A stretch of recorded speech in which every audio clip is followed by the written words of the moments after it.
நண்பர்களே, welcome to Fathi's cooking remedy. இன்றைக்கி நம்ம பார்க்க போகிறது விரால் மீன் வந்து எப்படி க்ளீன் பண்ணுறது, அப்புறம் அதில் எப்படி ஃப்ரை பண்ணுறது அப்படின்றத பார்க்கலாம். ஓகேங்களா?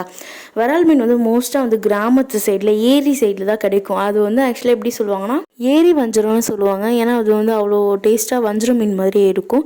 பாருங்க, உயிரோடே இருக்குது மீன் ஆக்சுவலாக. அப்புறம் முன்னாடி பார்த்தோம்ல, நீட்டாக பாம்பு மாதிரி இருந்துச்சு. அது வந்து ஆறாம் மீன் சொல்லுவாங்க. பார்க்க பாம்பு மாதிரி இருக்கும், அதுவும் நல்லாயிருக்கும். மீன் பொறுத்த அளவுக்கு வந்து நல்லா க்ளீன் பண்ணும். ஏன்னா அது சேத்துல இருக்கனால ஒரு மாதிரி கருப்பாக இருக்கும் கலரே. இந்த மாதிரி சொரன்னு இருக்க பகுதியில் போட்டு நல்லா தேய்ச்சி எடுத்தோன்னா பாருங்கள், இந்த மாதிரி வெள்ளை கலரில் ஆகிடும்.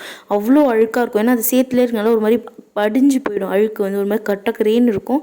ஆல்ரெடி பார்த்துருப்பீங்க முன்னாடி. நல்லா இந்த மாதிரி சொரன்ற பிளேஸில் நல்லா தேய்ச்சி எடுத்துகிட்டு பீஸ் போட்டு சூப்பராக அப்படியே வஞ்சிரம் மாதிரியே இருக்குங்க. நல்லா ரவுண்டாக. ஆக்சுவலி இந்த மீன் குட்டியாக இருக்குது.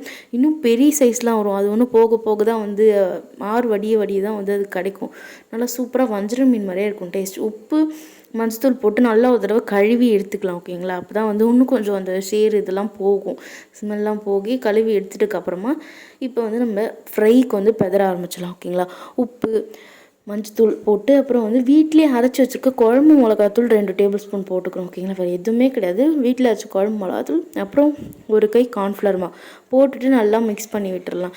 இதுக்கு வந்து நம்ம எக்ஸ்ட்ராவாக வந்து கடை மசாலா எதுவுமே போட தேவையில்ல. இந்த மாதிரி வீட்டு மசாலா செஞ்சாலும் செம்ம டேஸ்ட்டாக இருக்கும். அப்படியே வஞ்சர மீன் ஹோட்டல் ஸ்டைலில் சாப்பிட்ற மாதிரி அவ்வளோ டேஸ்ட்டாக இருக்கும். அதுமாரி ஒரு முழு பூண்டை போட்டு நல்லா இடித்து போட்டுக்கோங்க. அப்புறம் லெமன் புழிஞ்சிக்கோங்க. ஓகேங்களா? ஒரு லெமன் புழிஞ்சு விட்டுக்கிறோம். அப்புறம் கருவேப்பிலை வந்து உங்கள் ஆப்ஷனல் தான், உங்களுக்கு வேணுன்னா போட்டுக்கோங்க. பட் கருவேப்பிலை போட்டால் நல்லா டேஸ்ட்டாக மணமாக இருக்கும். ஓகேங்களா?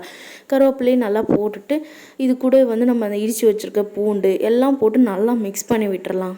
ஃப்ரை ஓரளவுக்கு வந்து ரெடி ஆகிடுச்சு. ஓகேங்களா? நல்லா எல்லாமே இவ்வளோ தான் மசாலாவே, நம்ம எதுவுமே எக்ஸ்ட்ராவாக சேர்க்கவே தேவையில்லை. வீட்டு மசாலா, வெறும் வீட்டு குழம்பு தூள் மிளகாத்தூள் போட்டு அவ்வளோ டேஸ்ட்டாக சூப்பராக இருக்கும் வஞ்சரம் மீன். அப்படியே ஹோட்டல் வஞ்சரம் மீன் ஸ்டைலில். இதில் வந்து இலையில வச்சு சாப்பிட்டா ஒன்று செம்மையாக இருக்கும்னு சொல்லிட்டு நாங்கள் ட்ரை பண்ணியிருந்தோம்.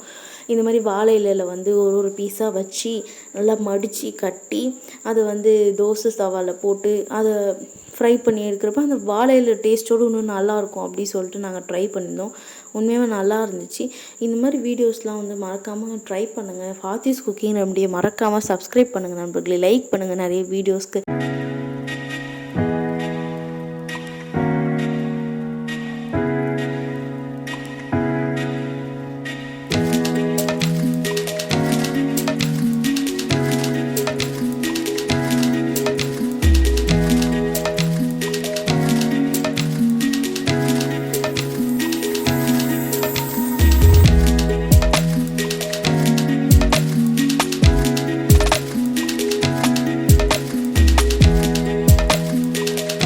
சூப்பரான விரால் மீன் வாழை இலை ஃப்ரை செம்மையாக ரெடி ஆகிடுச்சு.